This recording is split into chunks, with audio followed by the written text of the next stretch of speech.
A doutora Patrícia Frisso é médica, pediatra, dermatologista, junto com o doutor Tan, que escreveu o livro Pais Saudáveis, Filhos Saudáveis, com quem criou também o projeto Escola Saudável. O doutor Tanguy Frisso é médico há 23 anos de atuação, especialista em ortopedia, traumatologia, cirurgia da coluna, professor de pós-graduação, conferencista, consultor de organizações educacionais. É longo esse currículo, vou deixar para vocês, ok? Uma salva de palmas para os nossos palestrantes. Eu quero agradecer, tá, ao prefeito JHC, a Emília Caldas, ao secretário de Educação, tá, a toda a sua equipe, a Tânia, que não mediu esforços para a gente estar aqui.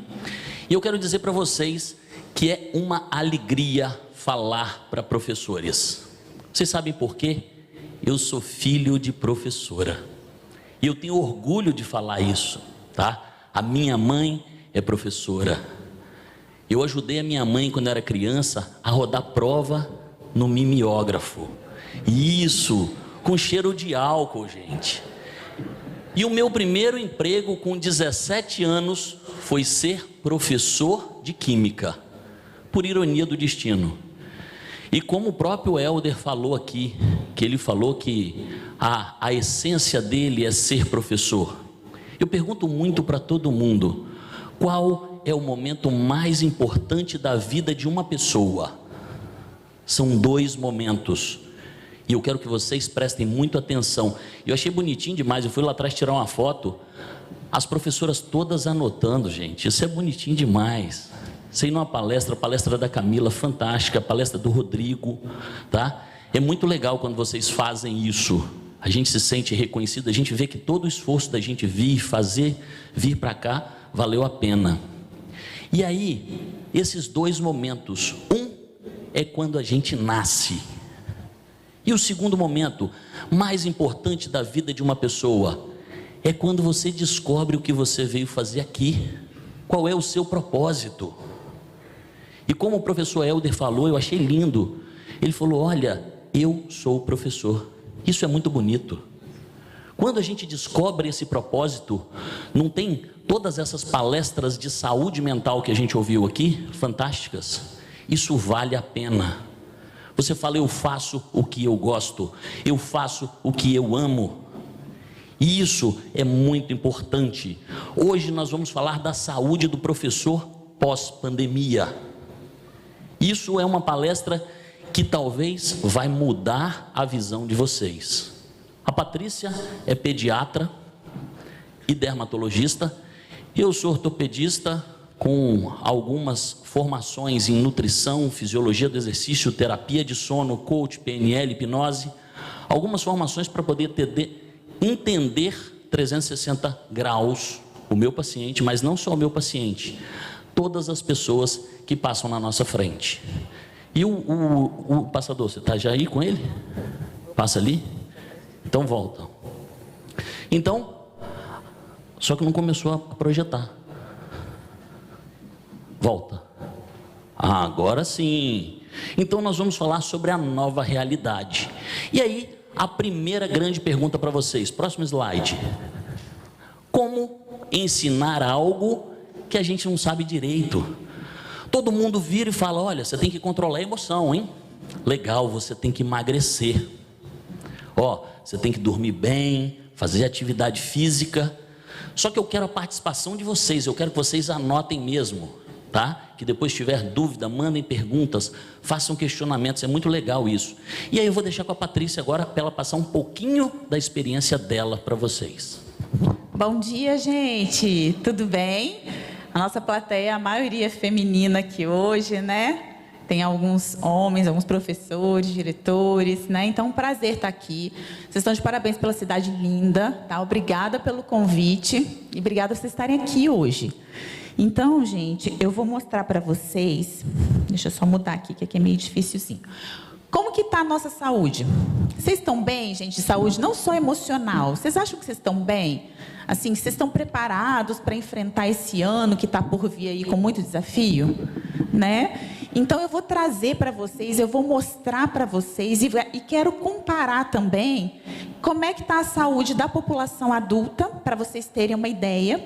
E a gente vai fazer uma pequena pergunta, uma enquetezinha aqui, para a gente saber se a nossa estatística, a estatística que eu trouxe aqui, está batendo com a de vocês, tá? Então, olha só, a primeira estatística que eu trouxe é o seguinte.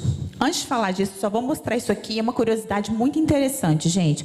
Vocês acreditam que hoje tem mais farmácia do que supermercado? Vocês acham que isso é um indício normal, gente? Toda esquina agora que a gente olha tem uma farmácia. Então, isso está deixando o quê? Está mostrando alguma coisa para a gente. Vocês vão entendendo as estatísticas agora. Bom, sedentarismo. 46% da população adulta é sedentária. Gente, é quase metade da população adulta sedentária. E o que é isso? É as pessoas que não fazem uma atividade física regular. E para você ser ativo, ser considerado ativo, você tem que ter no mínimo 3 vezes por semana de atividade física por 50 minutos. Entendeu? E aqui, gente, alguém está fazendo esse tanto de atividade física ou mais? Responde aí para mim, levanta os bracinhos, deixa eu ver. Metade está fazendo sim, muito bom, vocês estão de parabéns, mas tem muita gente de bracinho abaixado, hein? Que está ajudando nessa estatística aqui, tá? E uma coisa que eu quero falar, em parêntese, para as mulheres, porque a gente aqui é a maioria hoje, gente, a gente acumulou função com essa parte moderna. Ó, passei tudo rápido. A gente acumulou função. Hoje a gente trabalha igual os homens, só que a gente cuida da casa, a gente cuida do marido, a gente cuida dos filhos, a gente cuida do cachorro, todo mundo quer um pedacinho da gente. E a gente, às vezes, não se prioriza. A gente não acha um tempo para a gente fazer uma atividade física, para a gente planejar a nossa saúde. Então, hoje, eu estava até vendo, eu já não estou vendo agora, me chamou a atenção de uma professora, mãe, que veio aqui com seu bebê. Ela estava lá atrás. E eu achei aquilo incrível, porque essa é a nossa vida, gente. A gente tem que acumular, a gente tem que dar conta de tudo, e a gente quer participar, a gente quer viver. Nós somos guerreiras. Então, a gente não pode esquecer da saúde da gente. A gente tem que estar aqui, a gente não quer aumentar essa estatística. Então, quem não começou, tem que pensar nisso, tem que se organizar. A gente fala assim, poxa, não dá tempo, minha vida é muito corrida. Eu tenho 2 filhas, gente, eu acordo 6 da manhã todo dia, e 6h30 elas saem para a escola, eu saio para a ginástica. Tem dia que eu estou arrasada, eu estou cansada, mas eu vou. Eu peço a Deus, dá energia, aliás, eu nem penso, eu vou. E aí eu faço aquela obrigação todo dia. Por quê? Porque eu sei que no futuro, e até agora mesmo, né? A vida depois vai me cobrar, e vai me cobrar com dor. E eu não quero. Eu quero envelhecer, eu quero ficar o mais tempo possível aqui, mas ficar bem. Eu não quero ficar ruim. Então, eu preciso praticar atividade física. Então, a próxima estatística, gente, é 56% da nossa população adulta está acima de peso. Então, quer dizer, obesidade é um mal que a gente está vendo ali todo dia. Né? Então, o que acontece? Hoje, as facilidades, hoje é muito fácil a gente pedir um iFood. Gente, quando a gente pede o iFood, eu nunca pedi uma salada no iFood. Alguém pediu? Gente, eu só vou olhar coisa gostosa. Né? Eu não vou gastar para entregar na minha casa uma saladinha. Então, hoje, o mundo está oferecendo para a gente as comidas industrializadas, as facilidades. E a gente vai na correria do dia a dia, a gente vai comendo qualquer coisa. A gente não para pensar. E, na verdade, a gente tem que pensar. A gente tem que pensar, o que eu vou tomar de café da manhã? Vocês, professores, o que eu vou levar de lanche saudável? Porque, senão, um dia é uma coxinha, um dia é um salgadinho, um dia é um refrigerante, e é uma delícia, mas não pode todo dia. É um hábito que a gente vai ali, com certeza, né, desenvolver o sobrepeso, a obesidade. E a gente sabe que a obesidade é um gatilho, gente, para muitas doenças. Para hipertensão, para diabetes, para o Covid. Gente, o Covid destruiu principalmente a população obesa. Foi terrível. A gente sabe que tem tudo a ver com a obesidade.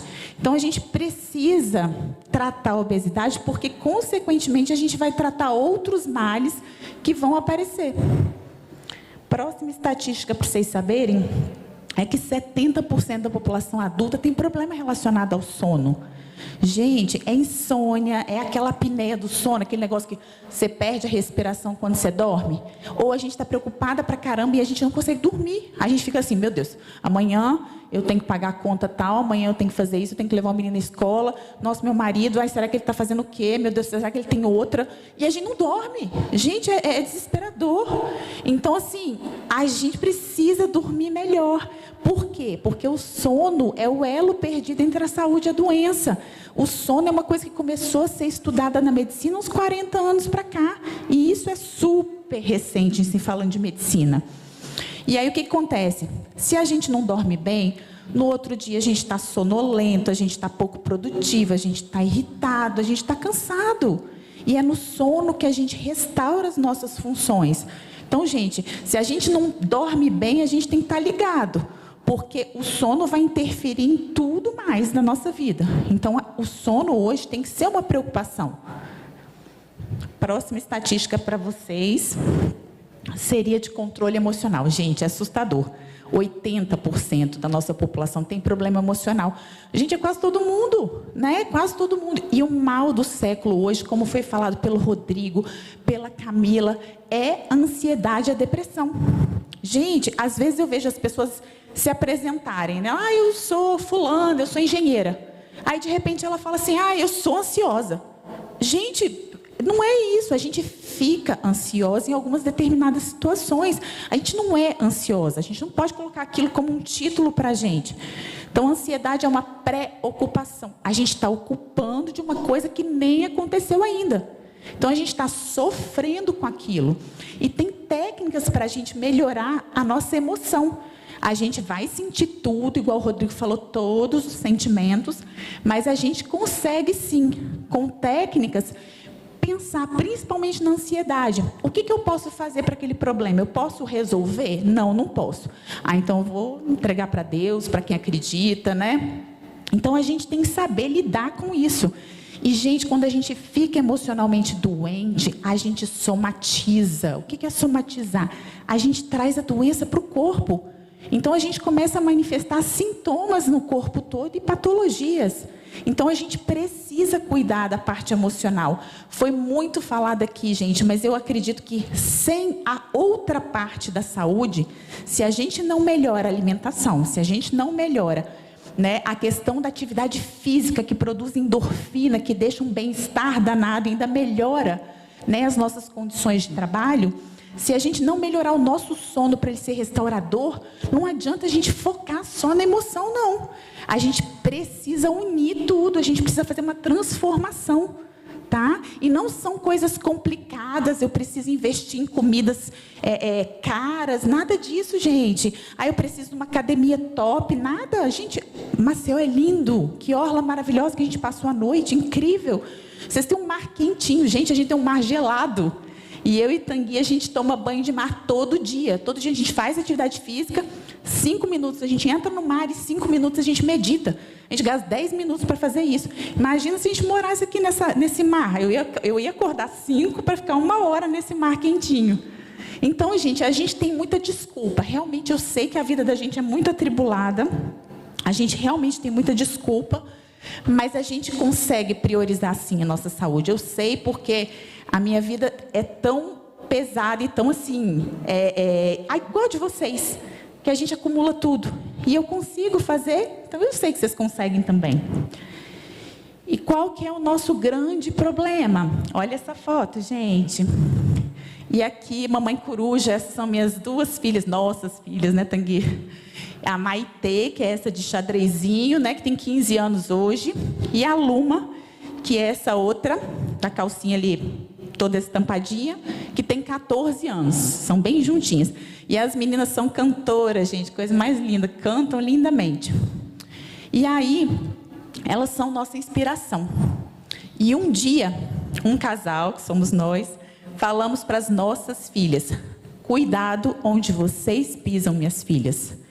E elas responderam, gente: pai e mãe, cuidado aonde vocês pisam, porque nós seguimos os seus passos. Gente, nós somos exemplo.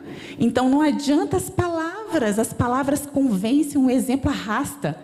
As meninas, elas observam a gente o tempo todo. Eu posso falar para ela, não come isso direito, e daqui a pouco eu estou comendo.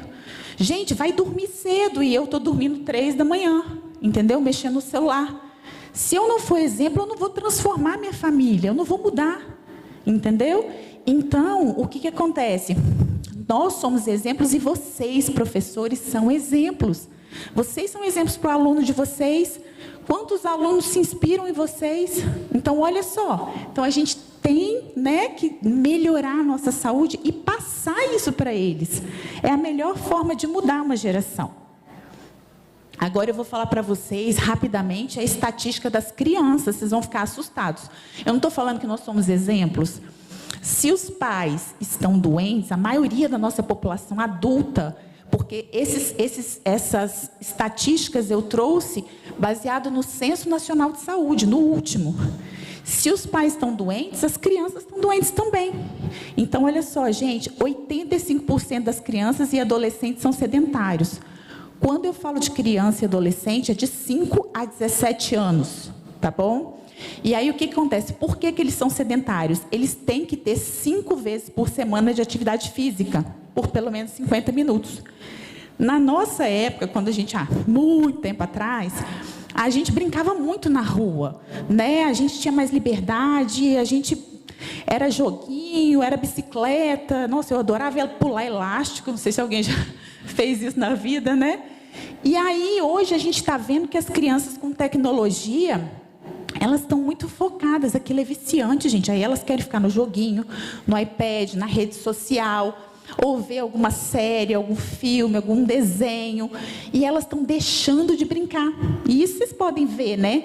Eu não sei se na escola, às vezes, é liberado celular. Eu acho que talvez nem seja, né, gente? Porque, imagina, eles vão deixar de ir para o recreio e fazer as coisas para ficar mexendo no celular. Então, quer dizer, só está diminuindo essa quantidade de atividade física.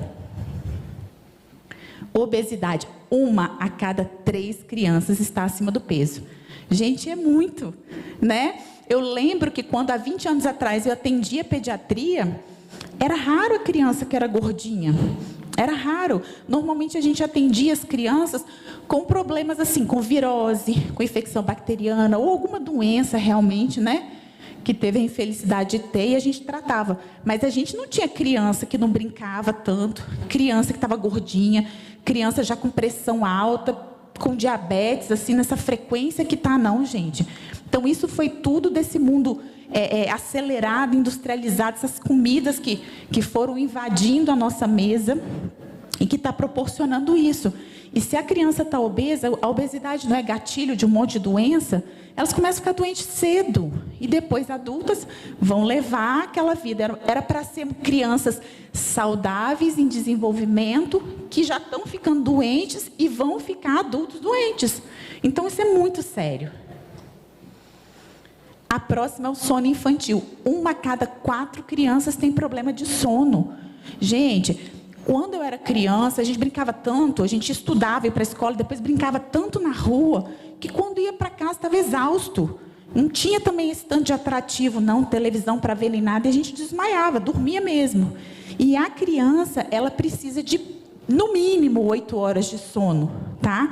E o sono é um hábito, gente. O sono tem como a gente aprender a dormir. E isso o Tanguy vai explicar para vocês, tá? Então, a gente tem que ter hora para dormir, hora para acordar. A gente tem que fazer higiene do sono. O que é isso? 1 hora antes, a gente se programa lá e resolve. Escreve no papel tudo que te preocupa para outro dia, para não ficar à noite lá, fazendo aquelas continhas, né, de tudo que a gente precisa na hora de dormir. Então, a gente já faz a higiene do sono antes, a gente já muda todo o nosso ambiente 1 hora antes. Não assiste filme, nem série violenta, nada que agite, né? Vai apagando as luzes, vai tomando um banho relaxante, tomando um chazinho, sabe? Fazendo um ambiente ser propício. Deixa a tecnologia, as luzes, né, longe, para depois você ter um sono restaurador. Tá? Porque é fundamental, e é fundamental para a criança. A criança que não dorme bem, gente, ela não produz GH, que é o hormônio que ela produz durante o sono, que é o hormônio para crescer. Então, ela tem um déficit de crescimento. A criança, no outro dia, está irritada, está cansada. A criança que não dorme bem não memoriza. ela não fixa o conteúdo que vocês ensinam, porque ela não está na sua melhor forma. Então, ela não fixa. E aí, o que acontece? Essas crianças, elas precisam dormir bem, elas precisam relaxar mais. E tem criança, gente, olha que legal, que é diagnosticada com aquele déficit de atenção, mas, na verdade, a criança, às vezes, tem distúrbio de sono e ninguém investigou. Às vezes, ela não dorme mais e, durante o dia, ela não está aprendendo, ela está agitada, ela está irritada, e, na verdade, o problema está lá no sono. Então, tem coisas que precisam ser olhadas com carinho, com cuidado. E o controle emocional. 1 a cada 5 crianças tem problema relacionado ao controle emocional, à saúde mental. Então, as crianças hoje, gente, já começam ficando ansiosas, desanimadas, entendeu? São aquelas crianças mais apáticas. Quando eu falo do adolescente, você pergunta, você quer ser o quê? Ah, sei não, tia. Nem pensei. Gente, a gente queria ser bombeira, a gente queria ser professora, eu queria ser professora. Então, assim, hoje eles se perguntam para eles, não querem ser nada. Eles não pensam em nada. Eu acho, assim, muito, muito estranho. E aí, principalmente com a rede social agora, elas são expostas a tanta coisa que a gente não tem controle. Né? À medida que vai crescendo, então, a gente não tem controle do que eles estão assistindo e vendo. E aí, eles começam a ter distúrbios de alimentação, anorexia, bulimia, distúrbio de imagem, autoestima baixa, porque ele se compara com aquele influencer, aquela blogueira, que às vezes está trabalhando e está num ambiente que ela está produzida com a melhor câmera, passando aquela noção de felicidade, e ele está vendo que as coisas dele não são assim. Então, gente, isso está trazendo um transtorno muito grande. E eu lido com criança e adolescente também, e eu vejo mesmo, ali no dia a dia, eles se questionando do nariz, né, que não estão gostando do rosto, tia, e aí agora, uma cobrança que, sinceramente, gente, eu não lembro, até meus 14, 15 anos, de pensar sequer nisso. Né, do meu cabelo, se o meu nariz estava ruim ou não tinha isso. E hoje eu vejo crianças de 10 anos preocupadas com essa parte estética. Então, assim, é uma coisa que a gente precisa mesmo intervir. E eu falei para vocês que as minhas meninas foram as nossas inspirações. E quais foram as dificuldades que a gente passou com elas? A gente percebia que na alimentação, quando elas começaram na faixa dos 10 anos, elas queriam fazer as escolhas delas. Então, às vezes, a gente tinha ali o almoço, aí daqui a pouco elas não comiam direito, aí já ia pegar um biscoito recheado. Elas estavam querendo pedir açaí, né, com frequência, ficavam falando com a gente, pede um açaí para a gente. E aí a gente foi observando que nisso, que na parte de atividade física, elas estavam numa preguiça, não queriam fazer as coisas direito. Já no sono, se a gente não tomasse o celular delas 10 horas, fatalmente, eu já cheguei um dia que eu não tomei e que eu levantei à noite para ir ao banheiro, quando eu fui ver Maitê 3 horas da manhã, com o celular, né, mexendo no celular, com aula para acordar 6 horas da manhã. Não tem a menor condição. Então, assim, a gente começou a perceber tudo isso. E o controle emocional. Com essa exposição toda da mídia, as meninas, eu tô feia, eu não quero aparecer, eu não quero isso, eu tô gorda. Eu falei, gente, pelo amor de Deus. Então, isso chamou muito a minha atenção de Tanguy. E como a gente já trabalha com isso, a gente tem experiência com saúde mesmo, que a gente lida com isso. E como a gente foi procurar, foi se embasar mais e procurar o que tinha na literatura que a gente pudesse ajudar as nossas filhas. E aí, o que a gente fez? A gente começou a usar todo o nosso conhecimento no dia a dia lá de casa, para ver se elas iam responder de uma forma diferente. E aí a primeira coisa foi de alimentação. O que a gente fez com as meninas? A gente sentava elas e dava aula para elas. A gente ensinava para elas o que é carboidrato, o que é proteína, o que é gordura. Como que monta um prato saudável? Como que você vai escolher o que vai colocar no seu prato? Faz para mim os exemplos de cardápio. O que você gosta de comer de manhã? Vamos ver o que tem. E isso a gente criou um cardápio com elas, com as opções dentro daquilo que elas gostam, com as nossas orientações. A gente leva elas na feira, para elas terem contato com o alimento, saber quanto custa também, gente, né? Quanto custa viver. A gente leva no supermercado para ver rótulo, né? A gente dá uma olhadinha nesse rótulo aí, vê se vale a pena esses conteúdos. E a gente foi percebendo que as meninas foram melhorando as escolhas. E isso foi fantástico, porque elas não sabiam de nada, na verdade. Como é que eu vou transformar a vida delas se elas não sabem de nada? Então, quando a gente deu conhecimento para elas mudaram a forma de escolher, a forma de lidar com a comida. O fato de sentar em família e se alimentar, o fato de não ficar mexendo num celular ou vendo uma TV enquanto está comendo. Então, tudo isso a gente foi orientando e elas foram mudando. Já em relação à atividade física, a gente sentou e conversou. Você gosta de fazer o quê? Ah, eu gosto de vôlei. A outra falou assim, eu quero entrar na academia. Então, tá bom. Então, vamos fazer, vamos programar. Vocês vão tantas vezes no vôlei, tantas vezes na academia. Mas eu vou cobrar de vocês. E elas começaram e foram gostando daquilo. Então, isso fez toda a diferença. Aí, no fim de semana, eu e Tanguy aproveitamos sempre para fazer alguma coisa de lazer com elas, relacionada à atividade física. Ah, vamos caminhar na praia, vamos subir o Morro do Moreno, que é um morro que tem lá, vamos no parque fazer uma caminhada. Então, a gente tenta, pelo menos no sábado, no domingo, levar as meninas, porque é um momento gostoso, ao mesmo tempo a gente está estimulando a atividade física. E o controle emocional, a gente falou aquilo que o Rodrigo falou na palestra. Nós sentamos com ela e explicamos os sentimentos, falando, gente, é normal ficar feliz, mas é normal estar entediada, é normal estar angustiada, é normal sentir medo, é normal sentir tristeza. Vocês têm que experimentar esse sentimento, vocês têm que conhecer, entendeu? Só que não é o fim do mundo, são coisas que vocês têm que saber lidar. E existe a inteligência emocional, que é isso que a gente fala para elas. A gente tem que reconhecer o sentimento, viver aquilo, porque cada momento tem um sentido ter aquele sentimento, mas depois a gente tem que procurar técnicas para que a gente possa sair, né, daquele sentimento ruim. Validação de pensamento, a gente fala para elas, elas têm muita mania de, agora melhoraram, né, mas de trazer as coisas para o lado negativo. A gente fala, não, muda a frase. Vamos pensar positivo, não é assim? Então são toques, são conhecimentos que a gente foi passando para elas, que elas foram percebendo melhora. E esse é o nosso livro, gente, que a gente fez, né? Ano passado, que a gente lançou, que é Os Pais Saudáveis, Filhos Saudáveis. A gente fala muito do segredo do exemplo. Por quê? Porque a gente fala o seguinte...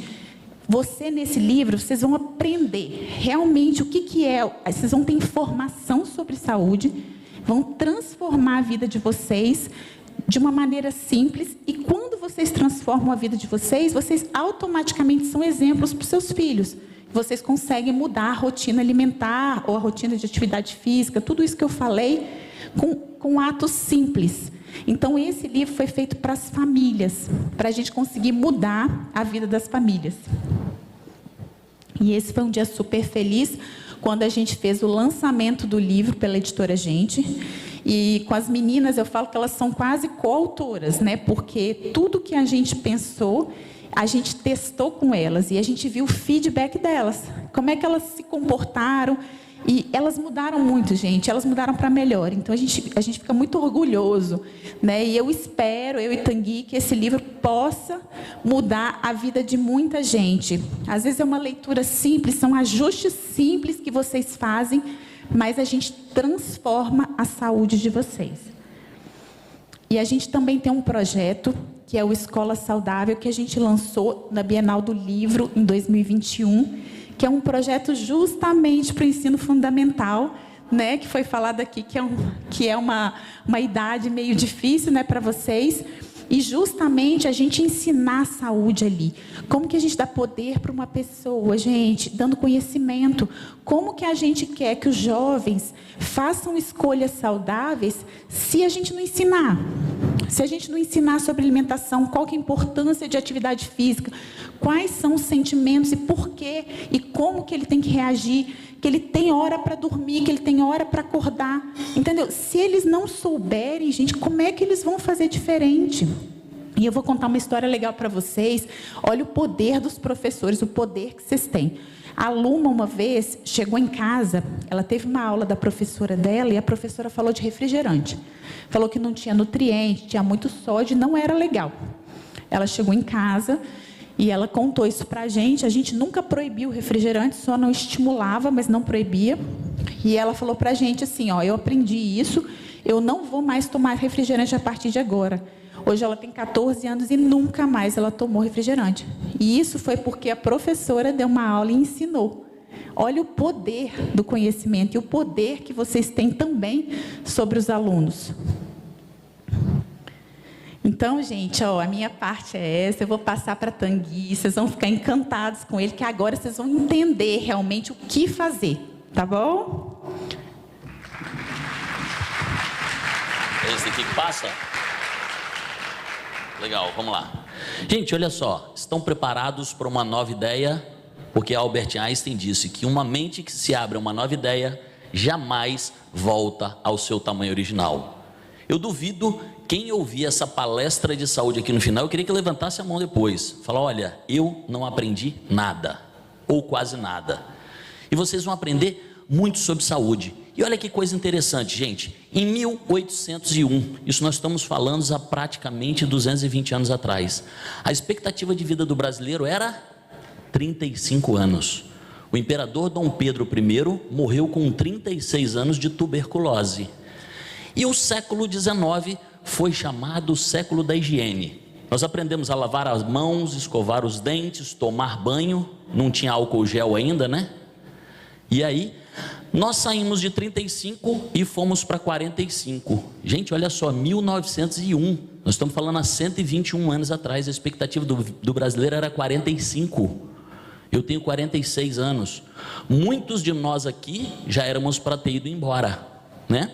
Só que esse foi o século da medicina. O século 20 foi o século da saúde. Foram inventados antibióticos, remédios, cirurgias, exames, e nós saímos de 45 e fomos para 76,9.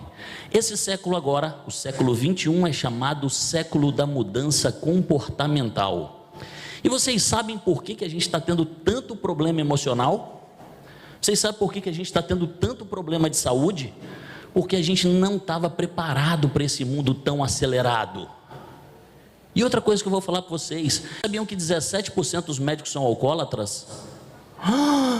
Gente, mas médico alcoólatra? Não, médico é chique, né, gente? Médico é enólogo. A gente é do clube do whisky, entendeu? Não é alcoólatra. Vocês sabiam que a maior taxa de suicídio está entre os médicos? A menor expectativa de vida da população feminina está entre as mulheres médicas, justamente pelo que a Patrícia falou, aquela sobrecarga toda. Ou seja, o século 21 é o século da mudança comportamental. Ou a gente muda, ou nós somos cartas fora do baralho. A minha história começa assim. Esse é o meu pai, meu grande herói, meu grande amigo. Essa foto aí, eu era médico da Polícia Federal em 2005. A gente teve uma Olimpíada em Salvador e essa foto é junto com ele. Quando a gente voltou dessa Olimpíada, o meu pai tinha 55 anos de idade, todos os exames normais. Meu pai trabalhava na Vale do Rio Doce, todos os exames de 6 em 6 meses. O meu pai teve um infarto na minha frente. E eu, como médico, diagnostiquei prontamente. Eu tinha medicação na bolsa, eu trabalhava no pronto-socorro. Coloquei um remedinho embaixo da língua dele e corre para o pronto-socorro. Um infarto fulminante. Só salvou porque eu estava na frente dele. Será que no dia que alguém aqui infartar vai ter um médico na sua frente? Então, o que podia ter sido o fim, na verdade, foi uma nova chance de recomeçar. Olha lá, eu cabeludo. Essa foto é 6 de janeiro de 2006. E eu me pus a pensar, eu sou ortopedista, sou cirurgião de coluna, uma das cirurgias mais complicadas da medicina, tá? Eu falo que eu sou um sniper, eu sou um atirador de elite. E o que acontece? Eu falei, cara, eu quase perdi o meu pai.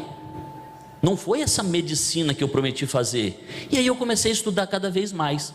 E me deparei com um estudo canadense, chamado Estudo Lalonde, de 1974. E olha que coisa interessante, gente.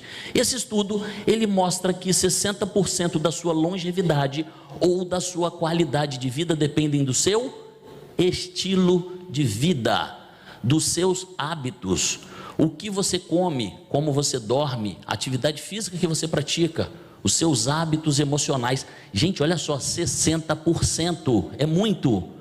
20% é a sua genética, ou seja, se o meu pai infartou aos 55, eu tenho chance de infartar aos 55. Se a sua avó viveu até 99, você tem chance de viver até 99.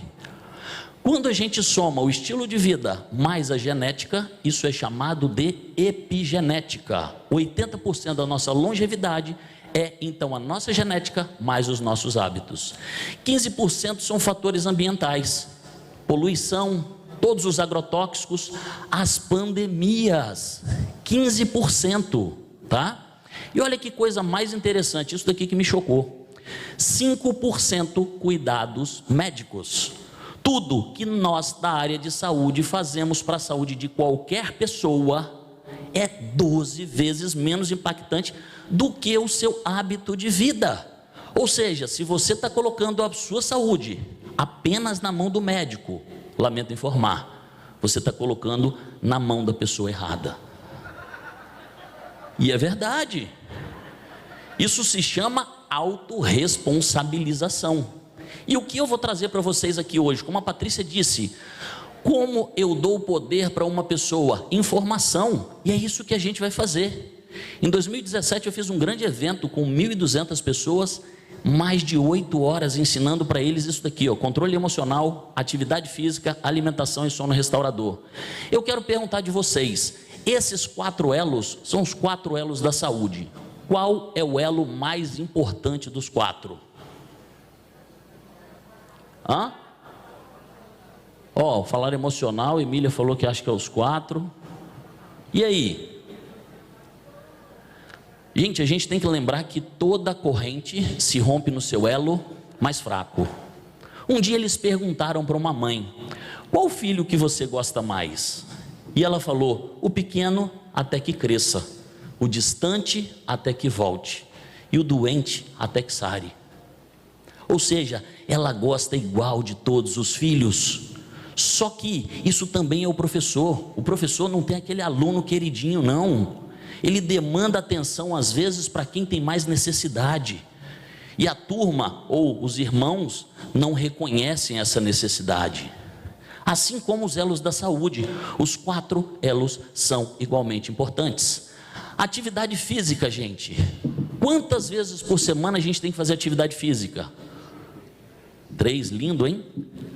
Me diz uma coisa, 3 é o mínimo ou 3 é o ideal? Mínimo não é ideal, né?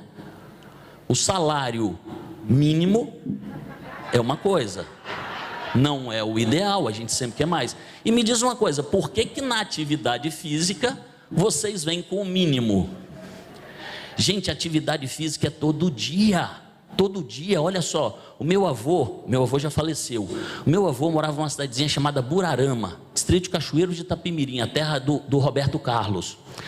Meu avô acordava todos os dias, pegava a vaca dele, o cavalo dele, tirava leite das vacas, rachava lenha, capinava, plantava. Você acha que ele chegava um dia e falava assim, aqui hoje não vou molhar as plantas não? Morria tudo. A minha avó tinha 8 filhos dela, mais 4 adotivos, 12. Você acha que a minha avó falava aqui, hoje eu não vou fazer almoço não, pede iFood. Cara, minha avó tinha cada bração de polenteira, não tem aquelas polenteiras de fazer polenta? Um bração, ou seja, eles faziam atividade física todo dia. E eu na minha atividade, vocês, o que vocês fazem? Nada. Então, a gente tem que entender o seguinte, vocês gostam de pagar IPVA? Chegou na época já, né? IPVA, IPTU, mas a gente tem que pagar, assim como imposto. Se um dia o guarda parar e perguntar para a pessoa, Dona Maria, a senhora está fazendo atividade física? Ela vai falar o seguinte, olha, seu guarda, 2 coisas, não tenho tempo, sou professora, corro muito, e outra coisa, não gosto. Ele vai falar assim, ó, lamento informar, mas a senhora vai tomar uma multa. E a multa muitas vezes é uma doença, que se inicia pela falta de atividade física. E aí, gente, qual é a diferença entre atividade física e exercício físico? Atividade física é tudo aquilo que a gente faz, que o objetivo não é se exercitar. Então, quando você vai a pé trabalhar para a escola, ou você vai na padaria comprar pão, isso é atividade física. Se você fizer pelo menos 7.000 passos por dia, isso é considerado uma atividade física. E qual seria o mínimo? 150 minutos por semana, o mínimo. Isso não é o ideal. Principalmente porque não existe uma atividade física completa, gente. É isso que a gente vai ter que entender. Não existe a melhor atividade física. Você sabe por quê? Porque elas são complementares. Atividades cardiovasculares, atividades de flexibilidade e atividades de força. Vocês imaginam o seguinte: Tânia vira para mim e fala: doutor Tanguy, eu tenho andado 7 vezes por semana. Todos os dias eu ando 1 hora. Tá bom? Tá bom? É melhor do que nada. Eu vou responder para ela. Vocês imaginam o seguinte, gente: teve uma guerra lá fora e a gente teve que fechar tudo aqui e a gente vai ficar preso aqui dentro. Só tem arroz para comer, só arroz. Bastante arroz. Café da manhã, arroz. Almoço, arroz. Jantar, arroz. A gente vai passar fome? Não, mas não está bem nutrido. A caminhada, quando eu faço um tipo de atividade, a caminhada ela é cardiovascular.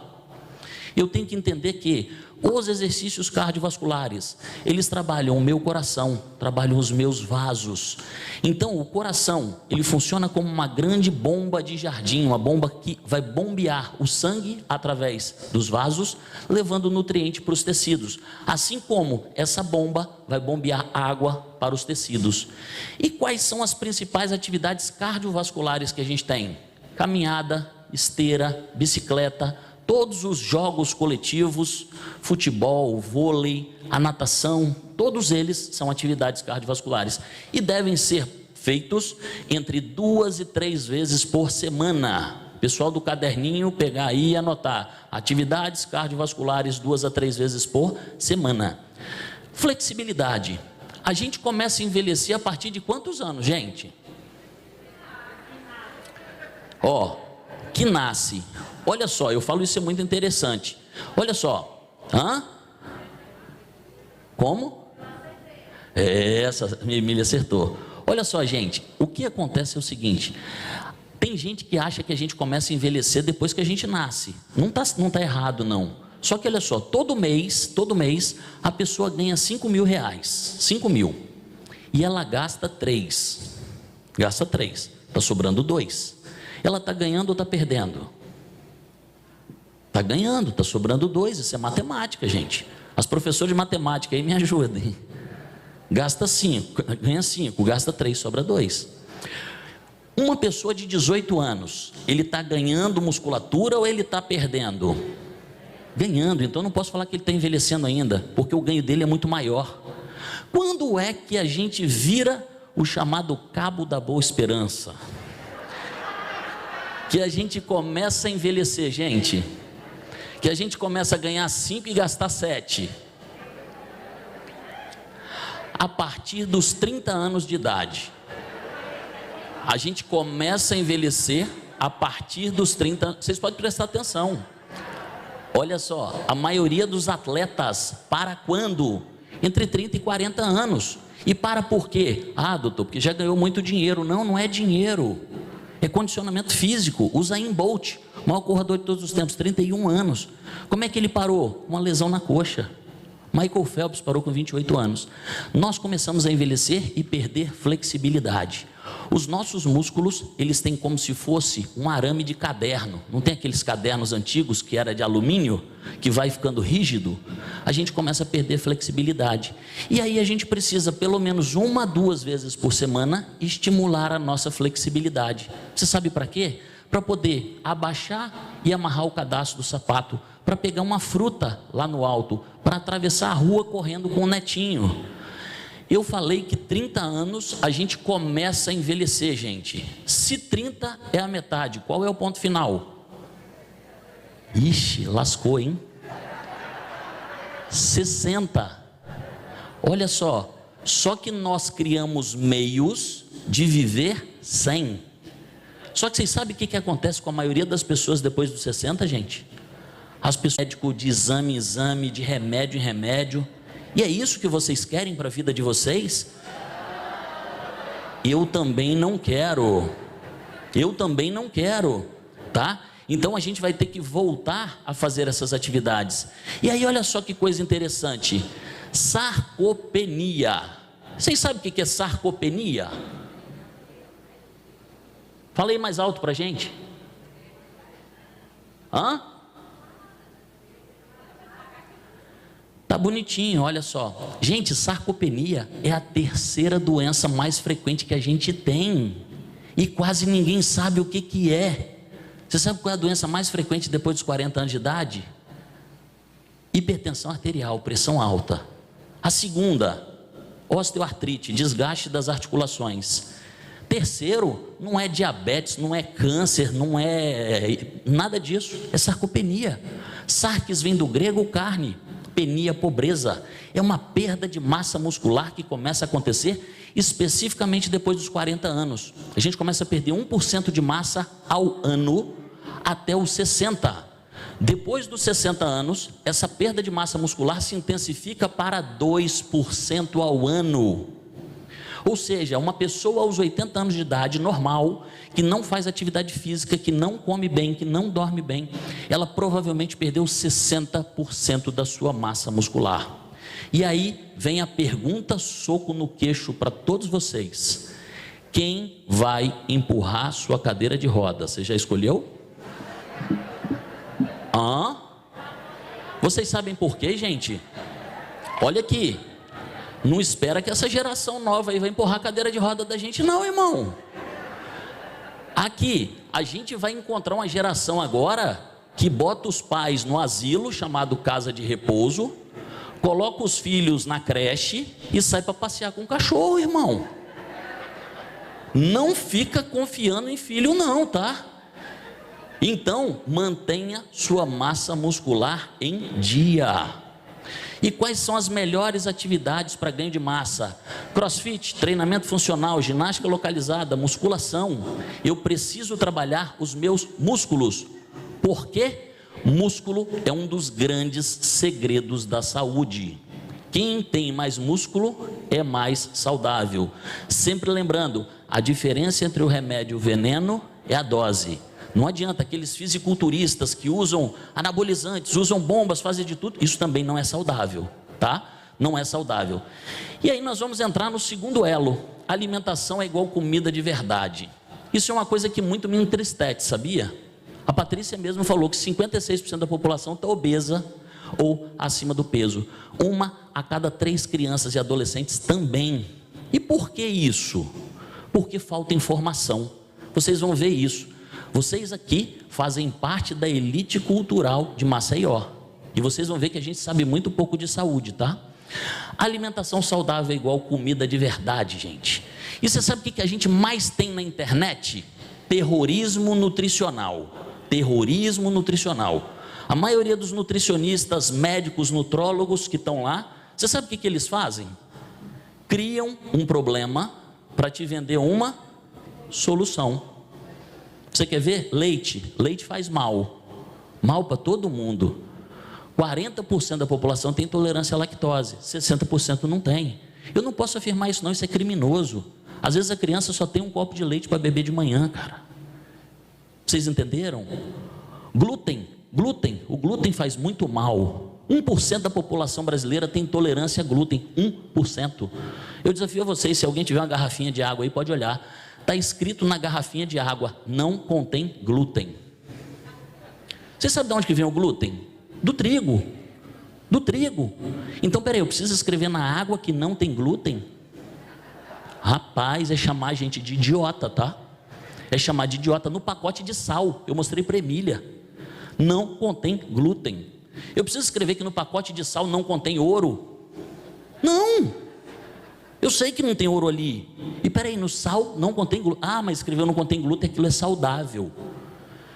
E isso é que acontece, gente. 95% da população hoje que emagrece volta a engordar. E volta a engordar por quê? Porque a gente não sabe.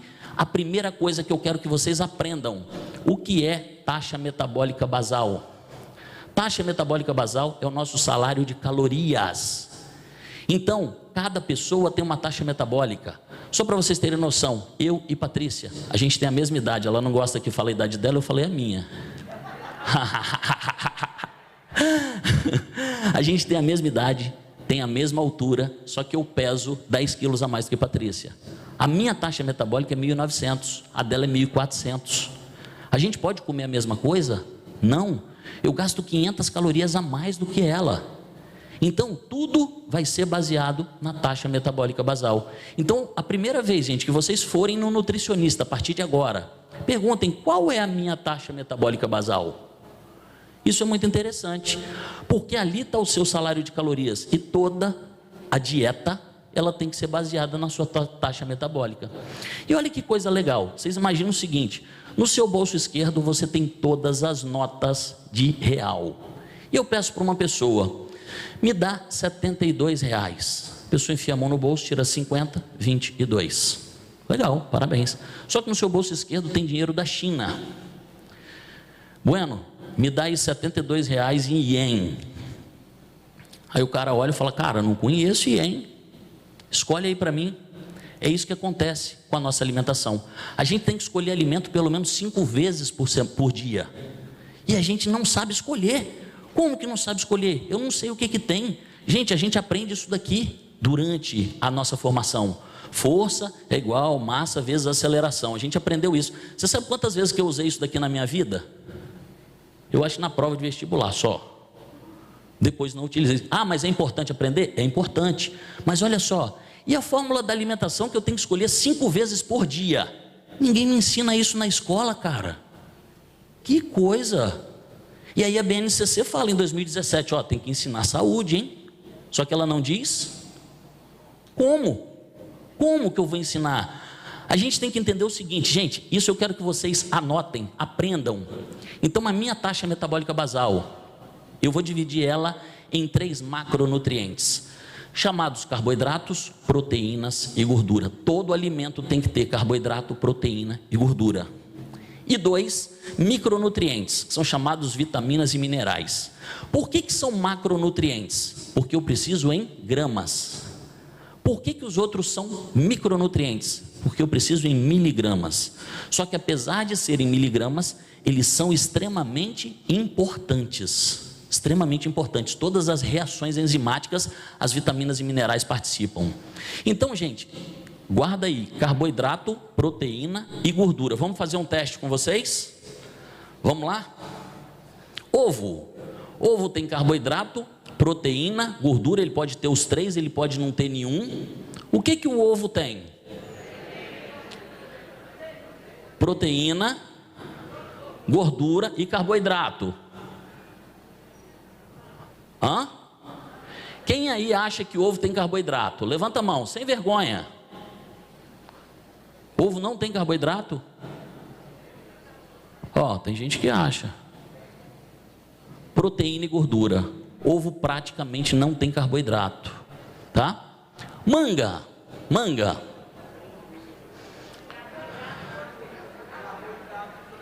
Carboidrato e proteína, falaram aqui carboidrato e gordura.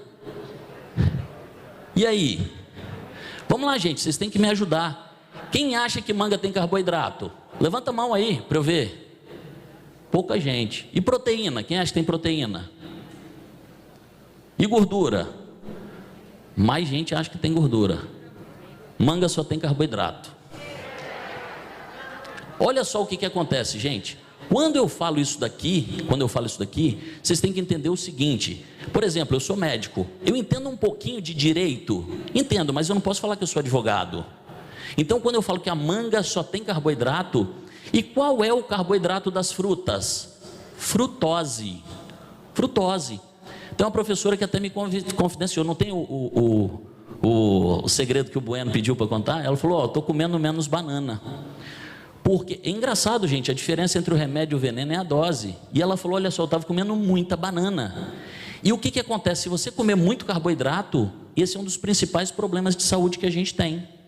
Leite, carboidrato, proteína ou gordura? Leite tem carboidrato? Tem gente que falou que não. Quem acha que leite tem carboidrato? Agora eu quero saber, levanta a mão. Só você? Só um? Não, tem 2, 3, 4. Leite tem carboidrato? Gente, leite tem. Os 3. O leite é um alimento completo. Vocês sabem qual é o carboidrato do leite? lactose. Ah, então quando eu tomo um leite sem lactose é porque ele não tem o açúcar. Justamente. E a gente tem que... Gente, vocês estão vendo? A gente está falando com a elite de Maceió. E vocês estão rebolando. Rebolando para responder. Não, eu não perguntei nenhum alimento difícil, não. Ó, café. Quem é que aqui que gosta de café? Aí sim, eu também. E o que café tem? Proteína e carboidrato. Quem dá mais? Hã? Tem o quê? Ó, café tem os 3. Nenhum dos 3? Você está certa. Café não tem nada. Nem carboidrato, nem proteína, nem gordura. Gente, e isso é importante a gente saber, você sabe por quê? Isso vai determinar as nossas escolhas. Isso vai determinar as nossas escolhas. Então olha lá, aonde que tem carboidrato? Pães, massas, raízes, todos os doces, frutas. Fruta tem carboidrato. Bebidas, todas as bebidas têm carboidrato. Só os refrigerantes zero que não. Mas olha que coisa interessante. O paciente chega lá no consultório e fala: doutor, estou fazendo dieta low carb. Estou comendo bastante fruta. Será que alguém explicou para ela que é carboidrato, fruta? Gente, então eu tenho que saber isso daqui. Você sabe por quê? Olha o que eu digo para as pessoas. Eu ganho dinheiro de algumas formas. Eu ganho dinheiro fazendo consulta, eu ganho dinheiro prestando consultoria, eu dou aula, eu vendo livros, eu faço cirurgias. No final do mês, a minha esposa vira e fala: Tanguy, eu preciso de R$1.000 para poder fazer compra. E eu dou 10 notas de 100 para ela. Você acha que ela pergunta: de onde que veio essa nota de 100? Ela não pergunta.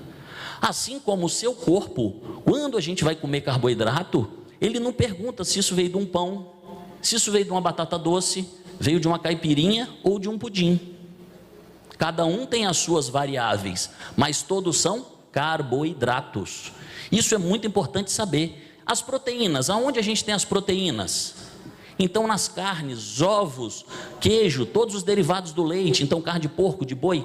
Gente, quem é vegetariano, qual é a principal fonte de proteína para o vegetariano? Uma excelente dica.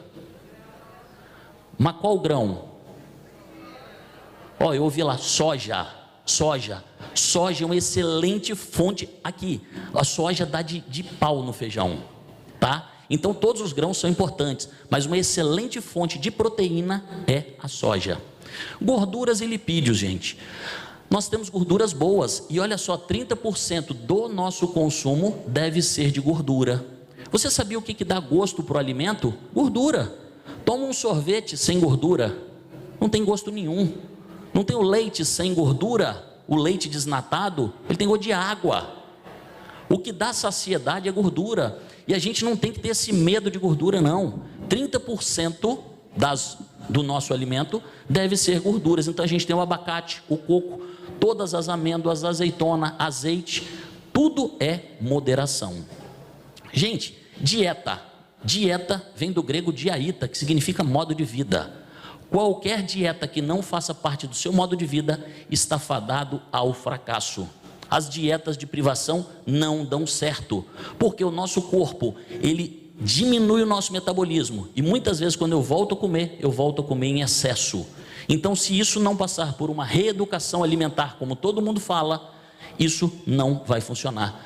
Olha que coisa interessante, gente, nós vamos falar um pouquinho de psicologia de alimentação para vocês, tá?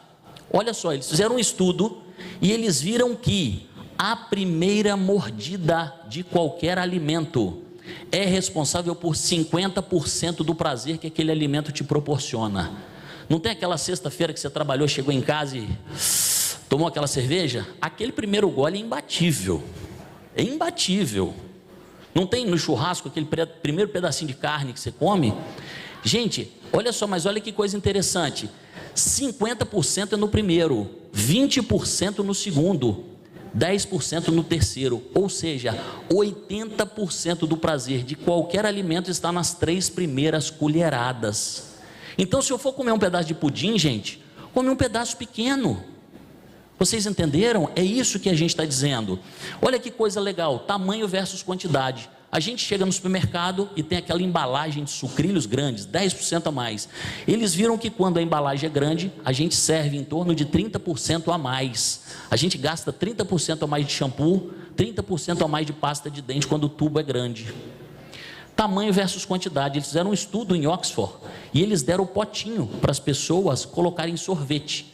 E esse estudo era só com nutricionista, mestre, doutor e os PhDs. Isso foi no encontro deles, foi uma brincadeira. Eles davam o potinho de sorvete, pequeno, médio, grande, e você podia servir o quanto de sorvete que você quisesse, só que você tinha que pesar o potinho depois.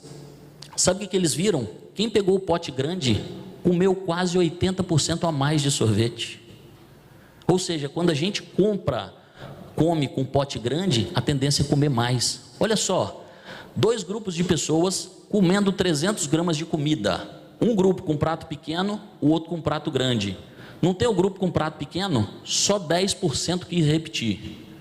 Com o prato grande, 87% quis repetir. Então, uma dica para vocês: diminui o tamanho do prato de casa. Vocês já viram o tamanho do prato do self-service? É só tigela, irmão. É só tigela, porque você tem que encher aquele negócio lá. Então, olha só, isso é psicologia de alimentação, e a gente precisa ensinar as pessoas. E aí, olha só, aves da mesma espécie comem juntas. Vocês sabiam que quando o marido ou a mulher estão acima do peso, um dos dois, 50% das vezes o cônjuge também está acima do peso. Quando o marido e a mulher estão acima do peso, 75% das vezes os filhos estão acima do peso.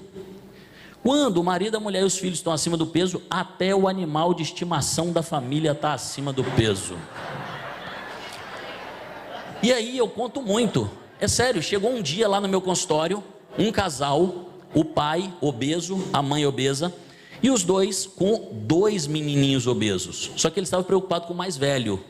Doutor, nós já levamos esse menino aqui nos melhores nutricionistas aqui do estado, levamos em nutrólogo, levamos em tudo, e nada.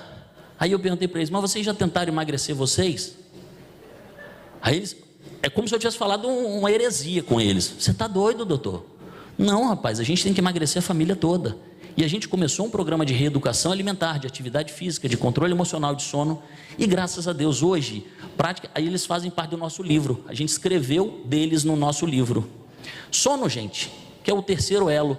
Em 1901, o brasileiro dormia em média 8 horas de sono. Vocês sabem por quê? Não existia energia elétrica, não existia internet, não existia Instagram, não existia WhatsApp. Em 2021, sabe?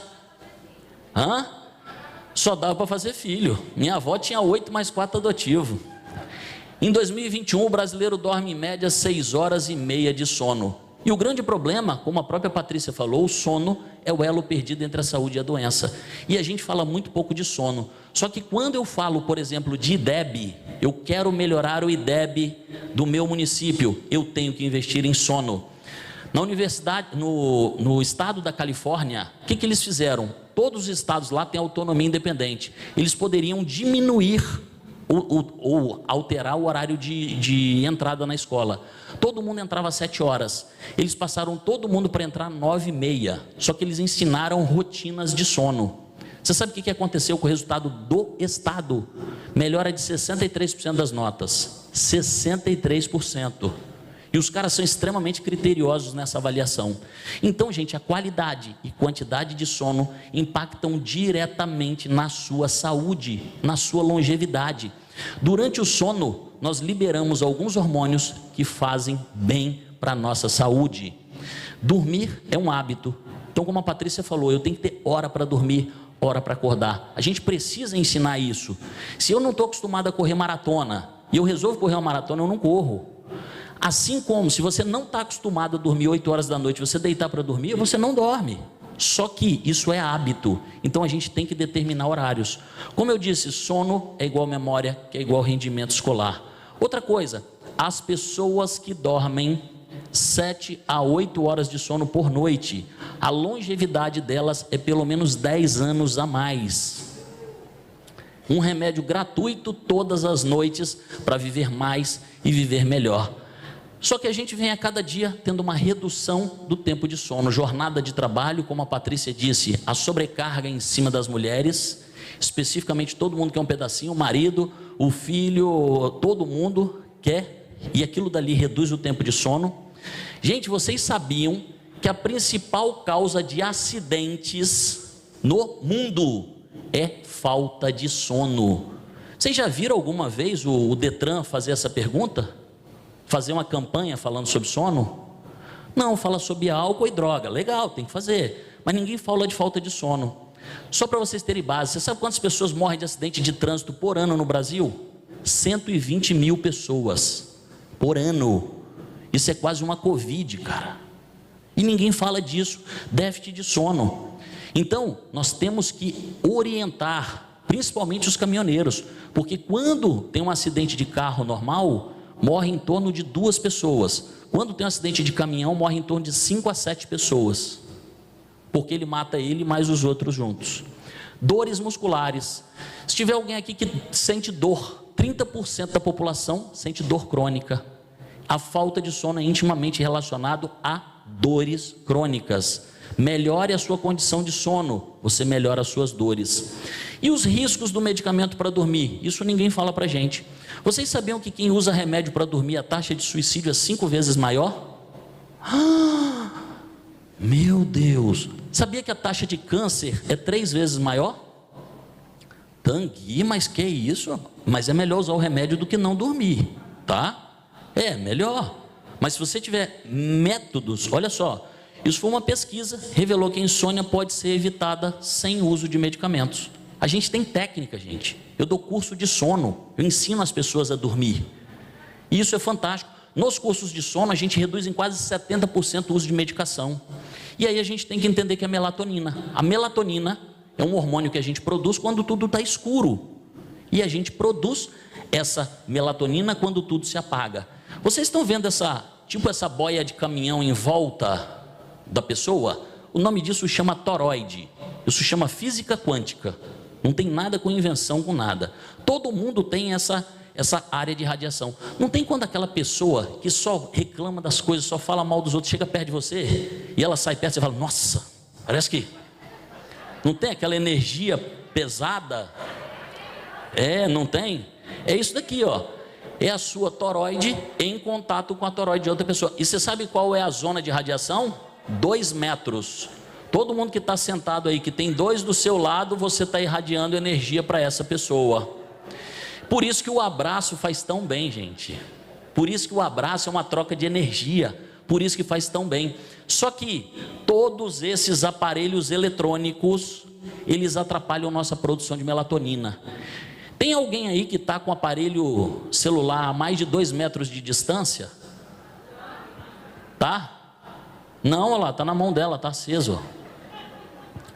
Gente, quando vocês forem dormir, uma dica, coloquem o aparelho telefônico para carregar pelo menos 2 metros de distância de vocês, porque ele diminui a produção de melatonina.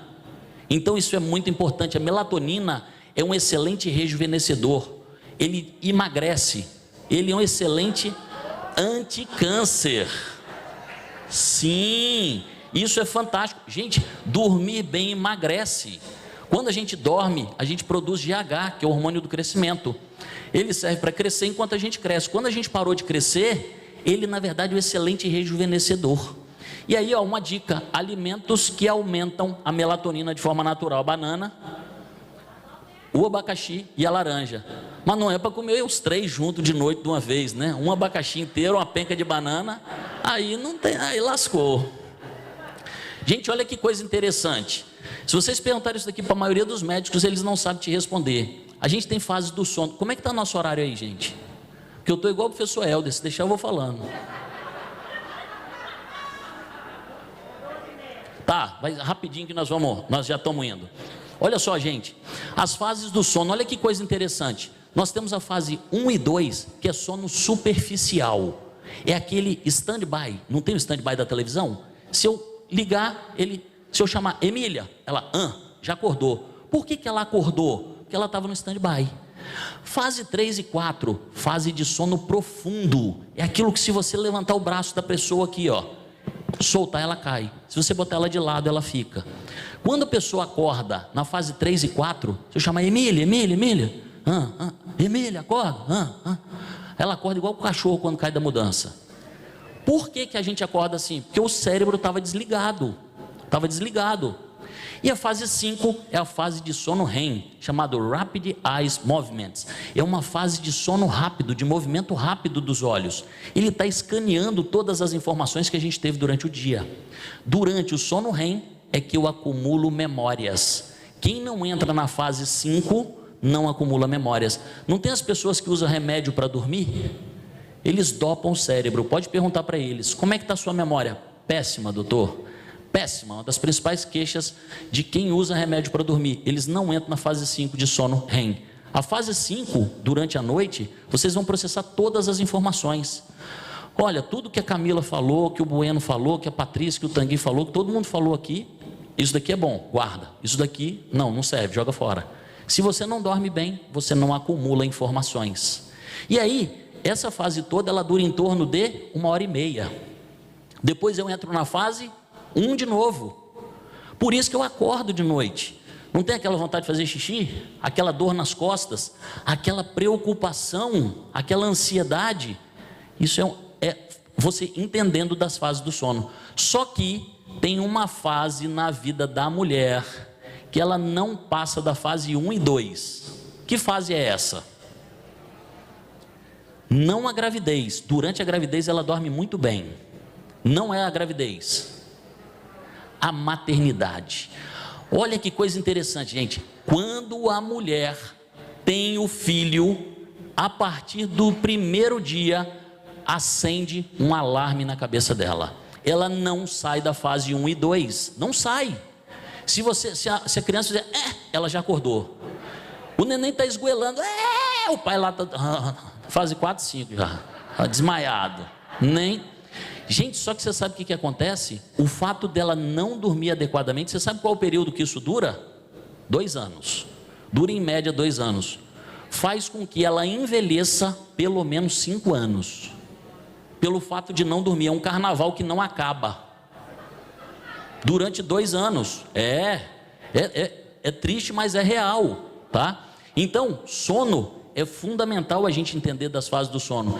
E uma coisa que a gente ensina muito é a auto-hipnose.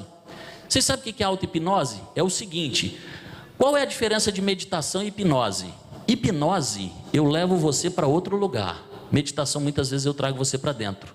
Às vezes quem trabalha muito com meditação e hipnose, às vezes vai dizer que os conceitos são muito parecidos, mas a gente tem que traduzir isso de uma forma simples para vocês. Não tem quando uma criança, as minhas filhas, elas eram pequenininhas, quando eu fiz os cursos de hipnose, elas viravam para mim e falavam assim: papai, você hipnotiza a gente para dormir?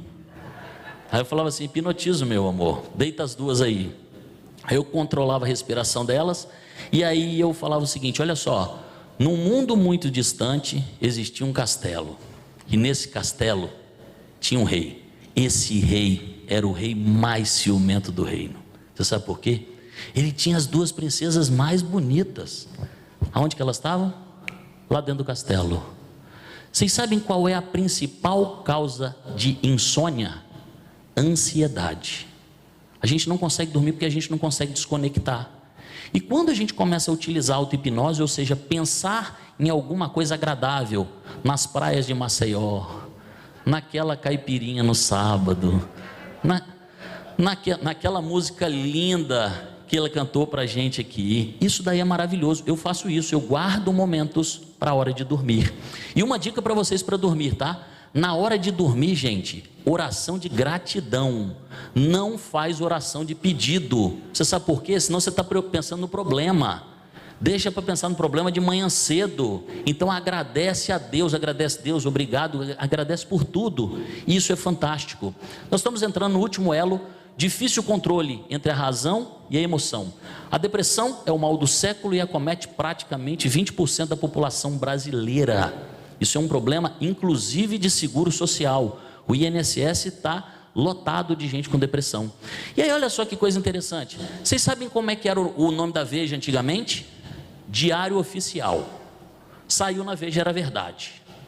E aí, olha só, em 1999, a luta contra a doença da alma. Só que eles escreveram, ela ataca mais mulheres do que homem, o número de casos se multiplica, só que já pode ser vencida com a ajuda de remédios.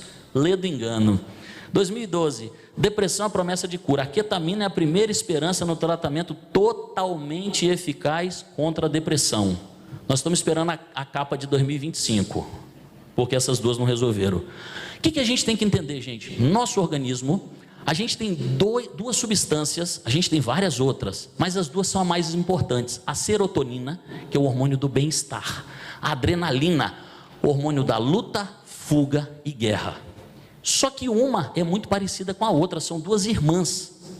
Então, por isso que o nome é adrenalina, serotonina. Então, adrenalina, luta, fuga, serotonina, bem-estar. Sabe o que acontece? Quando você está feliz da vida vendo um filme, você está com sua família. Quando você está no almoço de domingo, você está meditando, você está com serotonina lá em cima e adrenalina lá embaixo. Só que quando você está estressado com alguém, você está correndo de um cachorro, um ladrão está com um revólver na sua cabeça, serotonina está lá embaixo e adrenalina está lá em cima. Uma é convertida na outra. Qual é o grande problema? A gente tem muito mais situações estressoras do que prazerosas no dia a dia. Por isso que o número da depressão aumenta cada vez mais. E aí eles inventaram uma pílula da felicidade. Você sabe como é que era chamado o nome dessa pílula? Prozac. Prozac é a fluoxetina. Várias pessoas aqui podem ter tomado fluoxetina. Então a fluoxetina era a promessa da cura contra a depressão. Só que essa pílula, muitas vezes, que te prometia liberdade e felicidade, te aprisiona. Ela te torna refém. Você sabe por quê? Olha os efeitos colaterais: náusea, boca seca, dor de cabeça, tontura, tremor e uma coisa muito importante: queda de libido. Você imagina uma mulher que já está depressiva, você passa um remédio para ela e a libido diminui mais ainda. Vocês sabiam que nos últimos 3 anos no Brasil, é porque a gente tem que fazer média por causa da pandemia, até antes da pandemia, a gente teve mais divórcio do que casamento? Está danado ficar casado. É mais fácil trocar o brinquedo do que consertar o antigo, né? Não, e o problema é que a pessoa acha que vai casar uma vez, 2, 3, 10 vezes, sendo que muitas vezes o problema está na gente mesmo. Então, a gente tem que entender quais são as opções naturais de aumento de serotonina. Isso serve de tratamento para vocês. Então, olha lá, uma delas é o sol. Sol. Quando a pessoa está depressiva, o que ela faz a maioria das vezes? Ela se retrai, ela vai para dentro de casa, ela se fecha no quarto, ela não quer conversar com ninguém. Aí é que ela se lasca mais. Se lasca cada vez mais porque ela vai ficar refém de remédio. Então olha as opções naturais aqui. Então, sol. Outro, atividade física diária. Atividade física, você aumenta a serotonina, endorfina. Atividade sexual, contato com as pessoas. Religião, praticar e pertencer a uma religião, isso é fantástico na cura da depressão. Então lembre, se vocês conhecem alguém que tem depressão, fala, olha só, depressão, tem cura? Não, mas tem controle. Só que o método é o método natural. A gente chama de terapia cognitiva comportamental. E a gente ensina tudo isso para as pessoas no próprio livro dos pais, Poder Saudável, Pais Saudáveis, Filhos Saudáveis, e a metodologia que a gente leva para as escolas, para capacitar os professores, para ensinar isso para os alunos. Perigo das redes sociais, né? Versão editada da vida dos outros.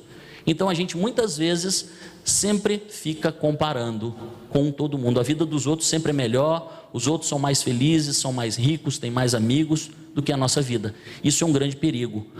Atenção plena, gente. A Camila citou isso daqui. Ela não usou às vezes o nome atenção plena. Atenção plena ou mindfulness é prestar atenção naquilo que você faz durante 3 a 5 minutos durante o dia. Isso é fantástico, tá? Então, por exemplo, se você for tomar um café, para tomar seu café. Vira o telefone de barriga para baixo, não mexe o WhatsApp nem nada. Você sabe uma das coisas que a gente tem mais prazer na vida, gente? Comida, alimentação. Vocês sabiam que tem muita gente que não sabe mais o prazer de um feijão com arroz e ovo? Não sabe. Você sabe por quê? Porque quando está comendo está mexendo no telefone, quando está comendo está vendo televisão. Presta atenção na comida, gente, presta atenção nos seus filhos, Presta atenção nos seus amigos. Você sabe por quê? As pessoas falam, nossa, a vida passa muito rápida. Não passa, não passa, gente que não para prestar atenção. E a meditação, diferente do que eu falei da hipnose, que a gente leva a pessoa para fora, na meditação eu trago a maioria das vezes você para dentro. E você sabe uma coisa que é interessante? Eu procurei Deus, a minha formação, meu pai é católico de formação, meu pai quase foi padre, até 16 anos do colégio, eu estudei em colégios de padre, a minha mãe é kardecista, eu tenho um tio que é do candomblé, eu tenho metade da minha família que é evangélica, e eu falo, foi muito bom esse caldeirão, e principalmente naquela busca de Deus, aonde eu vou encontrar Deus? E engraçado que eu consegui, você sabe qual foi a vez que eu consegui perceber Deus de forma mais nítida? Quando eu fui para um retiro de silêncio e meditação. Eu fiquei 5 dias e quando eu cheguei lá, tinha essa frase da Madre Teresa de Calcutá: Deus se manifesta no silêncio. E vocês sabem onde que está Deus, gente? Dentro de cada um de vocês.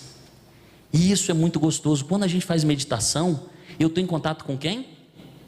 Com Deus. Percebendo esse mar verde esmeralda que vocês têm, essa água quentinha, esse vento gostoso, esse povo acolhedor, isso é maravilhoso. Perceba, como a Emília disse, eu também achei lindo esse arranjo aqui de vocês, quando aquele cantor, achei maravilhoso. Perceba, a meditação é a ginástica da mente, a gente precisa praticar de 5 a 20 minutos por dia, para colher todos os benefícios. Gente, olha só, a gente já está terminando.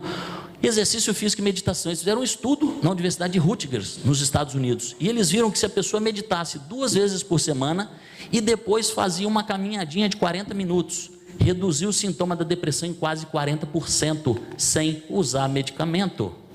Então tem cura sim, gente. E aí a grande pergunta para vocês: o que vocês estão fazendo da sua saúde? Hoje, eu acho que vocês saem daqui bem futucados, né? A realmente falar, cara, quanta informação, mas a gente precisa fazer isso daí. Então, agora é hora de recomeçar. Ah, não, mas agora eu já passei dos 60, o doutor Tanguy falou que a gente só vive até 60. Não, nós vamos viver até 100. 100 hoje é realidade, tá? Só que quando a gente estiver chegando perto dos 100, já vai ser 110. Só que a gente tem que ter qualidade de vida.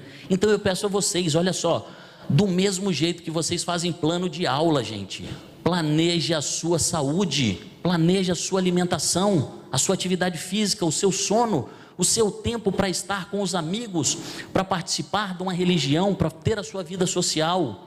Você sabe por quê? A motivação faz você começar, o hábito faz você continuar. E aí, parafraseando William Shakespeare no Menestrel, ele diz o seguinte: depois de algum tempo, você percebe a diferença, a sutil diferença entre prevenir e tratar uma doença. E você percebe que, como meu pai infartou na minha frente, um check-up completo nem sempre te traz mais segurança. Portanto, aprenda hoje, gente, a fazer o seu planejamento de saúde. Vocês sabem por quê? O terreno do amanhã, ele é muito incerto e tende a trazer várias surpresas desagradáveis para aqueles que não se planejam. Você quer uma dica? Plante seu jardim, decore a sua alma, ao invés de esperar que no final alguém lhe traga flores. Depois que você começar a tomar conta da sua saúde, tomar as rédeas da sua vida, você vai aprender que você pode se superar. Você vai aprender que a sua vida tem valor, mas acima de tudo, que vocês têm muito valor diante da vida. Meu muito obrigado, gente. E essa é a nosso grande desejo para esse ano que se inicia para vocês, que vocês tenham muita saúde e muita felicidade, tá? Vocês são iluminados. Eu sempre falo que Deus não escolhe os capacitados, Ele capacita os escolhidos, e os professores, por natureza, são escolhidos de Deus. Parabéns pela linda missão de vocês.